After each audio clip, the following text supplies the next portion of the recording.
Bienvenidos a Migrando con Valor, un espacio creado para acompañarte en cada paso de tu camino migratorio. Aquí encontrarás historias reales, aprendizajes transformadores y herramientas prácticas que te ayudarán a reconectar con tu esencia. Hoy nos acompaña Alejandra Pardo, con quien estaremos conversando sobre cómo sanear nuestras finanzas personales y cómo identificar el momento adecuado para realizar una inversión. Bienvenidos. Hola Alejandra, bienvenida a Migrando con Valor. Muchas gracias por aceptar la invitación a este espacio. Hola, ¿cómo estás? Muchas gracias a ti por invitarme. Aleja, bueno, sé que hoy vamos a hablar un poco sobre finanzas personales, pero antes de empezar con ese tema que tú lo manejas muy bien, quiero que nos cuentes un poco cómo fue tu inicio acá en Estados Unidos, cómo fue ese proceso migratorio y qué experiencias marcaron tu camino de adaptación en este país.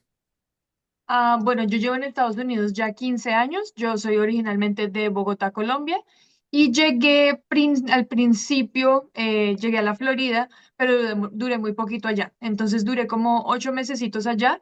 Llegué a los 15 años y cumplí los 16 como a los 2 meses de estar acá.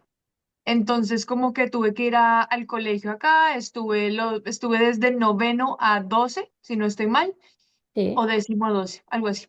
Pero sí, entonces hice el colegio acá y pues nada, ha sido como un trayecto muy bonito. Obviamente hemos pasado por muchas cosas. Cuando digo hemos, incluyo a mi mamá porque nosotras llegamos juntas. Ok. Pero ha sido todo un cambio, pero en la mayoría de factores han sido como muy, muy positivos. Entonces llegamos las dos juntas y seguimos juntas. Ella sigue también viviendo acá conmigo. En este momento vivimos ahora en Nueva York. ¿Y cómo fue ya la adaptación acá en Nueva York? Tú terminaste aquí la escuela, ¿sí? Sí, acá terminé. Ujú. Acá fue completamente diferente, pues nosotras, mi mamá y yo venimos de Bogotá, que es una ciudad también muy parecida a Nueva York, caótica, con mucho transporte, horarios de atención extendidos, por decir así. Entonces, para nosotras fue como, ok, aquí sí nos sentimos en casa, porque la verdad es que cuando llegamos a la Florida todo es muy bonito, todo es muy amplio, pero no hay gente, no se ve nadie, no hay... O sea, para nosotros fue un choque cultural bastante duro Sí. porque no nos lo esperábamos. Como te digo, fue muy lindo, teníamos gimnasio, piscina, todo espectacular, pero pues llega un punto en que para nosotras era como, pero no hay nadie aquí. O sea, no, ¿qué hacemos? Entonces ya cuando llegamos a Nueva York, tanto mi mamá como yo nos sentimos como, ok, aquí solo hay que aprender cómo usar el tren, cómo usar los buses, pero uno ya es libre, ya nos podemos mover. Entonces nos gustó muchísimo y la verdad, el único cambio como negativo sería el colegio, porque el colegio en la Florida es muy bonito, tienes espacios súper grandes. Yo siempre lo comparo como con High School Musical porque es literalmente así. Pero acá sí es un poco más gris, la verdad los colegios parecen cárceles, los colegios públicos son muy cerrados, sí, como que no tienen mucha creatividad, son todos grises, pero en la mayoría en los otros factores, la verdad, Nueva York espectacular. Sí. Y tú terminas los estudios y ya empiezas a trabajar. ¿Cómo fue esa primera experiencia laboral? ¿Qué choques encontraste? ¿Fue fácil o se te dificultó un poco? Bueno, cuando llegué acá a Nueva York también eso se me facilitó mucho porque afortunadamente mis primas vivían acá y ellas me ayudaron a entrar a Burger King. Entonces Burger King fue mi primer trabajo, literalmente como a los 2 o 3 días de llegar a Nueva York. Ellas me consiguieron una entrevista, me pusieron en la cocina, aprendí a hacer las hamburguesitas, toda la cosa, y fue muy fácil. La verdad es que fue muy fácil, pero pues no hablaba inglés, entonces no me podían poner como de cajera o en otras posiciones. Entonces empecé por ahí. Por el lado de mi mamá sí fue un poquito más complicado porque pues, obviamente ella es mayor, entonces a ella sí le tomó un buen ratico acoplarse. Ya, y pues sí, así empezó más o menos todo, pero desde el día 3 que llegamos a Nueva York, yo nunca he parado de trabajar. Ok. ¿Y en qué momento empieza como a formarte ya profesionalmente? Como empezar a decir voy a estudiar, como empezar a formar esa vida acá ya. Pues yo creo que una de las razones más grandes para mí en ir a la universidad fue realmente tener ese trabajo, porque vi que habían muchas personas, obviamente, que llevaban mucho tiempo ahí. Sí. desafortunadamente o afortunadamente, no sé, cada cual escoge cómo quiere vivir su vida. Había personas mayores que llevaban 15, 20 años trabajando en Burger King y yo decía como, no, esto no puede ser lo único que hay, o sea, no. Mm. Y pues aparte de eso, yo sí tenía muchas ganas de entrar a la universidad, pero en Colombia lo veía como muy difícil, muy lejano por los costos más que todo. Sí. Entonces, pues cuando unimos esas dos cosas, yo llegué a Nueva York y dije, bueno, acá sí se puede, acá hay como más opciones, de pronto me pueden ayudar financieramente. Entonces, apenas terminé el colegio, yo empecé la universidad acá y empecé en Queensborough Community College, que ahí saqué mi associates. Y ahí empieza ya como tal a entrar en este campo laboral. Pues no lo laboral, Hola. pero sí empezando el camino para llegar a trabajar en finanzas. Yo, pues más o menos es como, eso le llaman el two by two pathway, algo así. Entonces vas 2 años a Community College y luego te transfieres 2 años hasta terminar el bachelor's. Entonces yo hice 2 años de Business Administration y luego terminé finanzas en Baruch, que es una universidad que queda en Manhattan. Y me gusta en tu caso es tocarlo, ¿por qué? Porque la idea es precisamente que los inmigrantes se formen y que generen esa expectativa de que también pueden acceder a ellas. Totalmente, sí, yo estoy muy de acuerdo porque, digamos, 15 años atrás, cuando yo llegué aquí, no habían estas cosas, no había tantas redes sociales, no había tanta información así como al aire. Obviamente tú podías entrar a YouTube y encontrar información, pero no era lo mismo. Ujú. Entonces, cuando yo aprendí sobre estas ayudas, la verdad fue yendo a cada universidad, hablando con cada consejero financiero, haciendo preguntas a todo el mundo y cometí errores, obviamente. Pude haber sacado más provecho de algunas cosas o de otras. Digamos, había un programa que te daba la Metrocard del tren gratis, que te daban libros gratis. Yo no supe eso como hasta el segundo, tercer semestre. Entonces, sí creo que es muy importante y como tú lo dices, es realmente crucial que las personas entiendan que hay más trabajos que los que nos muestran apenas llegamos acá, porque todos llegamos a lo mismo, construcción, cocinas, restaurantes, todo esto, pero un poquito de educación, un poquito de pronto un certificado pequeño y uno puede estar haciendo un montón de cosas acá. Exactamente, así sea una licencia, algo Mm. aquí. De verdad que Nueva York es el estado de las licencias. Sí, sí, sí. La verdad sí, pero uno se da cuenta que sí puede uno hacer cosas diferentes. Solo es como investigarle un poquito. Y ya para entrar en materia precisamente en tu tema, que son las finanzas personales, me gustaría que habláramos un poco de cuáles esos errores financieros más comunes que ves hoy en día en las personas. Bueno, pues el error que veo en las personas y que cometí yo también, el peor de todos son las tarjetas de crédito. Acá definitivamente es muy fácil, bueno, acá y en todo lado ahora cada vez es más fácil que te den una tarjeta de crédito. Y Sí. cometemos el error de sacar estas tarjetas de crédito, digamos, en tiendas. Esas son las peores. Que Victoria's Secret, que H&M, que Zara, que Banana Republic. Todas estas tarjetas lo único que hacen es que tú tengas que gastar para que ellos le saquen provecho, pero al final del día tú no estás recibiendo ningún beneficio y te estás endeudando por ropa, que desafortunadamente no vale la pena. Y si no es por ropa, simplemente sacaste una tarjeta de crédito que era para ropa y la usaste para otras cosas. Entonces, definitivamente veo mucho en nuestra cultura la idea de que no, es que en la tarjeta de crédito lo pongo, pero luego lo pago, luego lo pago. Entonces, ese luego lo pago, la verdad es que no ocurre.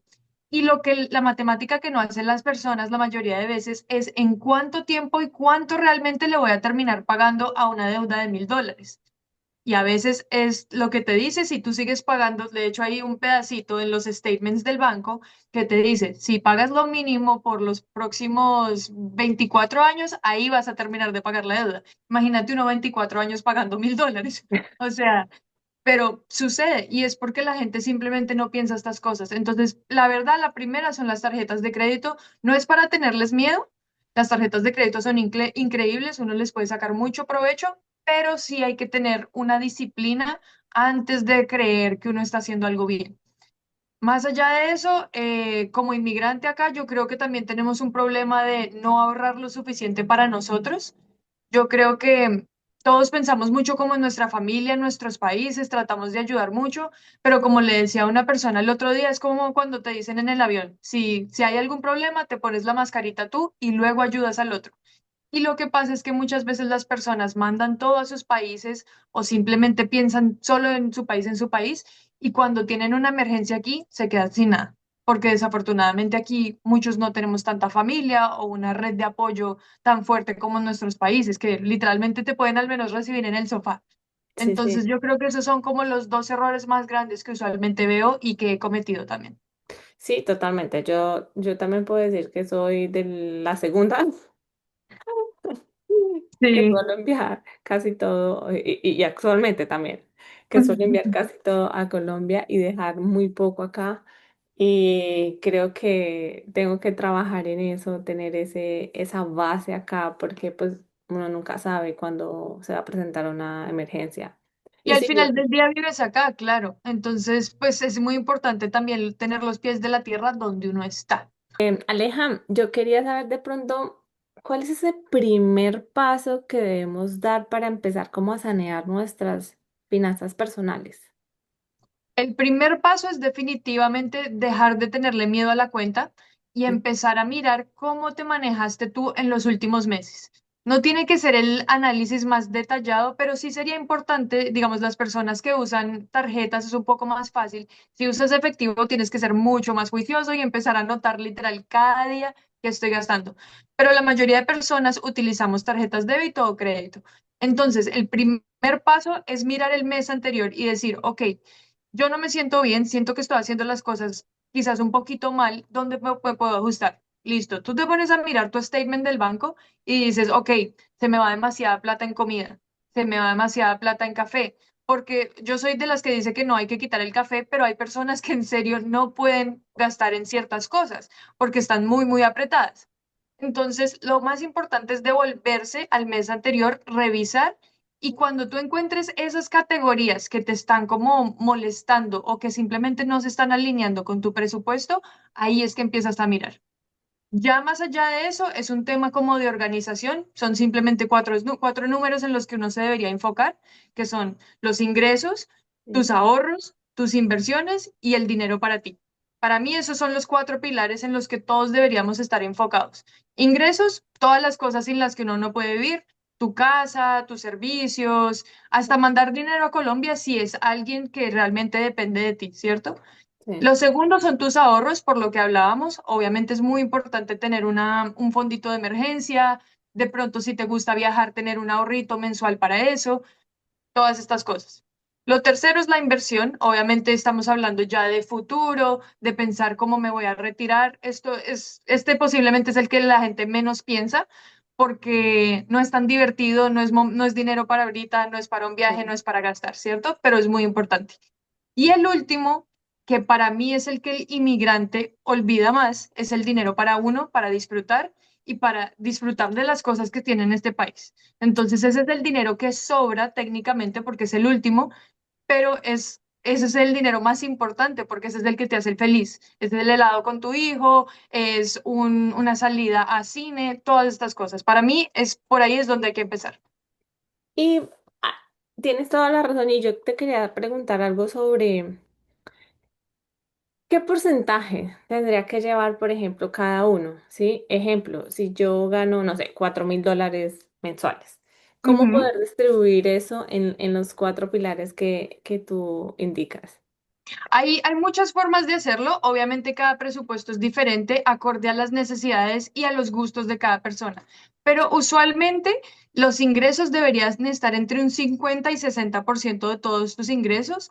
El ahorro debería estar de un 10 a un 15%. Ok, Las inversiones son como un 5 a 10 y ok, ya el dinero para ti debería ser un 20 a 30%, que es alto, pero digamos como en una ciudad como Nueva York, la verdad es que lo necesitas porque se te va la plata en tus cosas. Más o menos esos son como los porcentajes. La regla más común que se conoce es como el 50-30-10, sí, pero esa 50-30-20, pero esa no me gusta tanto porque te aprieta mucho. ok, Y la claro. verdad es que en la mayoría de ciudades como Nueva York, como en los estados como California, todos estos sitios están muy costosos. Entonces, mantener los ingresos por menos del 60%, la verdad ya casi que es poco realista. Sí, sí. Además, yo creo que también ahí se tiene que revisar como el tema bueno, personal, ¿sí? Si la persona tiene en estos momentos deudas, cómo sanear esas Exacto. deudas, por ejemplo, de las tarjetas de crédito, que yo creo que es lo principal. Y si tú nos pudieras como dar unos pasos, si yo tengo una deuda ahorita de $3.000 en tarjetas de crédito y gano, no sé, 4.000 al mes. Sí, pasa mucho, Sí, pasa así es mucho. usualmente. 3.000 y gano 4.000. ¿Cómo ir subsanando esa deuda? La mejor forma es lo principal, no tenerle miedo a la deuda. Mirar exactamente cuánto debes, cuánto estás pagando de intereses también es muy importante porque hay muchas personas que usualmente tienen varias tarjetas de crédito, o sea que la deuda está dividida.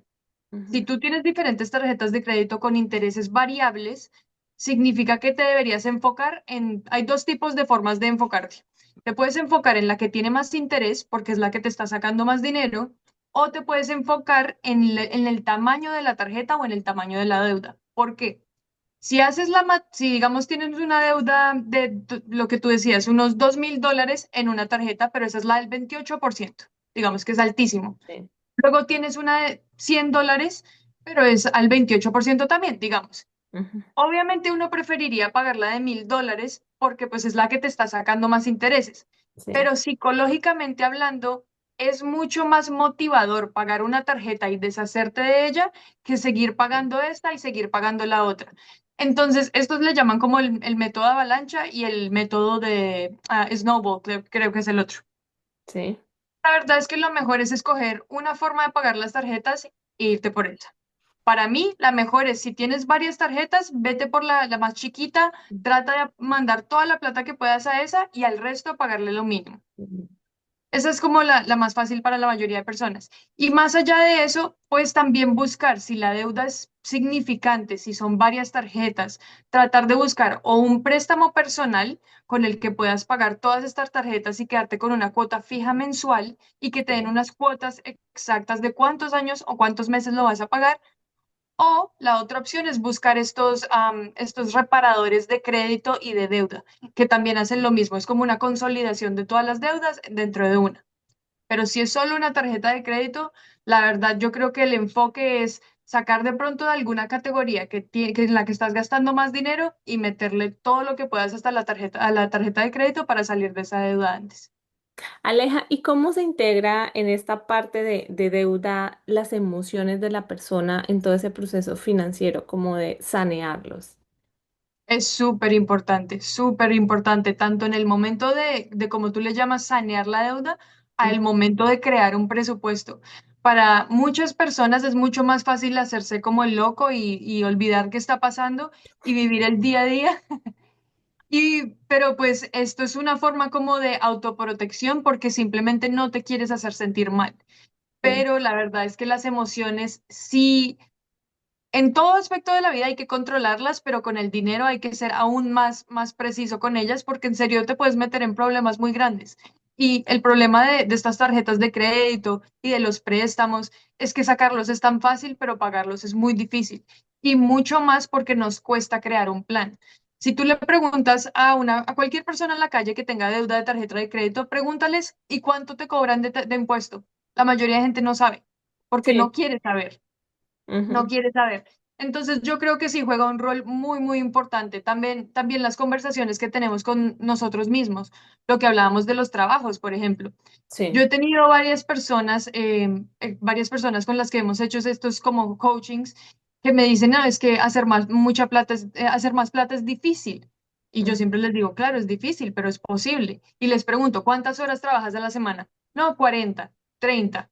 Ok, entonces te quedan un montón de días a la semana para hacer más. Y siempre les doy el ejemplo con cuantitativos, con números, porque ahí sí, es que la gente como que dice, no, en verdad, no es tanto. Hacer $1.000 al mes es poquito, son $250 extra a la semana. a la ¿Y semana. cómo lo haces? En Uber, de pronto haciendo deliveries, de pronto te consigues un trabajo en un restaurante, pero es como salir de esa zona de confort y de miedo le cuesta mucho a las personas. Entonces, para mí creo que las emociones están completamente ligadas al dinero y si hablamos de las finanzas de pareja, muchísimo más, muchísimo más. Aleja, yo sé que muchas personas desean invertir su dinero, pero no saben cómo hacerlo o dónde hacerlo.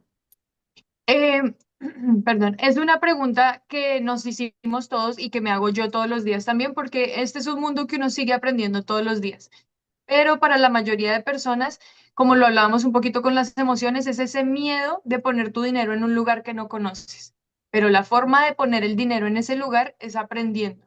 Entonces, como lo decíamos antes, es entrar a YouTube, entrar a TikTok, empezar a leer un poquito al respecto. La verdad es que las inversiones no son tan difíciles como parecen, pero los términos las hacen sonar difíciles. Ok. Para una mini clase de inversiones, lo más importante es que tú cuando inviertes en algo, que ese algo casi siempre es una empresa, si estamos hablando del mercado de valores, cuando tú pones un dólar en una inversión, en una acción, simplemente estás comprando un pedacito muy pequeñito de una empresa. Sí. Entonces, lo que muchas personas hacen al inicio para empezar en el mundo de las inversiones es entrar y comprar una acción de Apple, por ejemplo, que es Ujú. la que todo el mundo conoce, que está bien. Entonces vas a empezar a ver cómo pasan los meses y cómo va creciendo o de pronto cayó. Pero cuando hablamos de inversiones a futuro, inversiones serias, es importante diversificar un portafolio. Entonces, ¿qué significa eso? Que tú no simplemente le vas a poner todas las cartas a Apple, porque el día de mañana, por más de que sea una empresa grandísima y que no creemos que va a caer, Sí, puede caer. sí, Entonces, tú lo que empiezas a hacer es comprar ETFs. Entonces, esa es como una estrategia de las más simples y de hecho que es como las mejores para los principiantes. ¿Qué es un ETF? Es sí. básicamente una canasta de acciones. Ok. Uno de los más conocidos es el BOO, así se llama. Ese ETF incluye las 500 empresas más grandes de todo Estados Unidos, que su propósito es prevenir que si una empresa cae, pues las otras no caigan al tiempo. Usualmente lo que estás haciendo ahí es diversificar varios ETFs. Hay ETFs tecnológicos, hay ETFs de mercados emergentes, hay ETFs de mercados internacionales. Entonces, lo que la mayoría de personas tienen que hacer es empezar a leer un poquito. Y ahora con ChatGPT, la verdad es que nos ha solucionado mucho la vida. Entrar a ChatGPT es y literalmente hacerle estas preguntas. Digamos, un ejemplo, conmigo. Mi nombre es Alejandra, tengo 30 años, me quiero retirar aproximadamente a los 65 años y quiero una estrategia que sea muy simple comprando ETFs. ¿Qué te va a decir ChatGPT, por ejemplo? Te va a decir, ok, estos son los ETFs más populares que sirven para una persona que tiene 30 años y que quiere arriesgarse un poco más. Ok. Entonces te va a decir, yo qué sé, VOO, VTI, VTX, estos son diferentes ETFs que cumplen diferentes, que tienen diferentes categorías, como te dije, pueden ser tecnología, pueden ser mercados emergentes, internacionales, etcétera. Ya cuando una persona empieza a envejecer, tiene que tener un poco más cuidado con sus inversiones, porque significa que está más cerca a retirarse. Entonces Sí. uno empieza como a modificar estos ETFs que tienes. Ya no quieres tanto riesgo, sino que lo quieres mitigar. Entonces, la verdad, las inversiones no son difíciles, pero lo más importante es empezar. Con $10, $20, tú ya te vas a picar un poquito con la idea de cómo funciona esto. De pronto vas a prender el televisor y vas a decir, ok, están hablando de esta empresa y está en mi portafolio, yo lo compré. Entonces es como aprender a andar en bicicleta, es un proceso, pero la verdad es que simplemente es montarse en el cuento, creérselo y entender que a largo plazo las inversiones sí te pueden dar demasiado, demasiado provecho. Si tú conoces a la mayoría de personas o familias blancas de Estados Unidos, o sea, blanco, gringo, ellos la verdad es que la mayoría se retiran con sus inversiones. Ellos no están pensando solo en el Social Security, porque el Social Security está muy bajito. Sí. Ellos se retiran con su casa, se retiran con sus inversiones, con su 401(k) del trabajo. Entonces, a nosotros nos falta mucho por aprender en ese ámbito. Ven, yo te quería hacer una pregunta. O sea, tú, las personas que adquieran tus servicios, tú les haces ese acompañamiento, por ejemplo, de sanear la parte financiera si venimos endeudadas. Acá vienen las Ujú. endeudadas, ¿no? Como reorganizarse un poco, revisar cómo estoy financieramente, ¿sí? Y cuando ya se realice como esa saneación financiera, que ya estemos libres de deuda, ya superamos lo que teníamos como inicial, ¿tú también nos llevas de la mano un poco en el camino de las inversiones? En ese caso, no te podría decir que están de la mano porque eso ya sería un poco como más recomendación de qué debes comprar y todas estas cosas. A Ujú. la hora de hacer yo mis sesiones con mis clientes, la verdad es que creamos como un plan que ellos mismos escojan a futuro cómo van a invertir. Mi tarea no es decirle a las personas ahorra o invierte. Mi tarea es explicarles cuáles son las opciones que ellos tienen para escogerlas ellos mismos. Entonces, digamos, tú decías un punto importante de pagar deudas y luego invertir. La Mm. verdad es que no, uno debería pagar deudas e invertir, así sea un poquitico, porque al final del día, pues el tiempo pasa y la verdad es que el dinero va creciendo exponencialmente si tú lo tienes en el mercado. Entonces, entre más tú esperes, sigamos, tienes una deuda, hablemos de una deuda mala, de las tarjetas de crédito de $20,000. Si te esperas 5 o 6 años a empezar a invertir, así sean $20, pues le perdiste mucho provecho a ese dinero.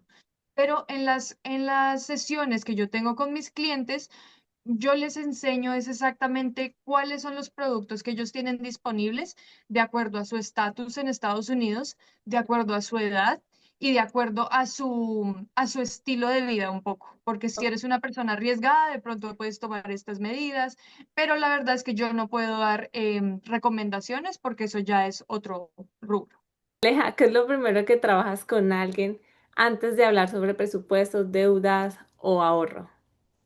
Lo primero que me gusta saber es exactamente cómo la persona está viviendo en este momento y cuál es su dolor. Entonces, ¿a qué me refiero con eso? Yo siempre, mi primer pregunta es, ¿en qué trabajas? Sí. ¿Cuántas horas trabajas y cada cuánto te pagan? Entonces, bueno, me responden las preguntas y después lo que les digo es, ¿y qué es lo que te gustaría mejorar? Entonces, algunas personas me dicen, no, la verdad es que me gustaría poder quedarme con dinero para poder salir, para poder vivir, porque me siento mal. Ya los otros son como, no, tengo una deuda. Empezamos siempre como por lo personal y como la vida individual, porque cada persona es un mundo diferente. Hay personas a las que no les importa no salir, que quieren estar en la casa, que les gusta cocinar en la casa, y hay otros que son completamente lo opuesto. Entonces, para mí lo inicial siempre es saber cuál es tu estilo de vida. Y obviamente en qué estado estás también, porque eso determina qué cosas podemos priorizar y qué no. Aleja, en tus redes sociales, ¿qué tipo de contenido podemos encontrar como informativo para nosotros? Sí, en este momento yo diría que el 90% del contenido son finanzas personales, porque obviamente ese es el enfoque que le quiero dar a mis redes, pero también trato de ayudar en muchos temas de la vida del inmigrante. Por ejemplo, esta semana hice un video de cómo hacer una hoja de vida en Estados Unidos, que tiende a ser muy diferente a lo que tenemos nosotros en nuestros países.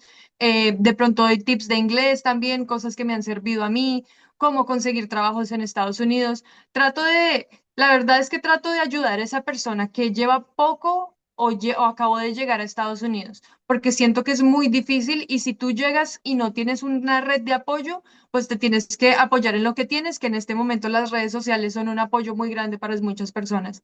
Entonces, eso es lo que se van a encontrar, mucho contenido real. Realmente soy yo, es mi personalidad, soy yo contando las historias por las que ya he vivido, como les dije antes, con las deudas, con no tener ahorros. Son muchas cosas que me pasaron a mí que quisiera que nuestra comunidad no sufriera tanto. Ujú.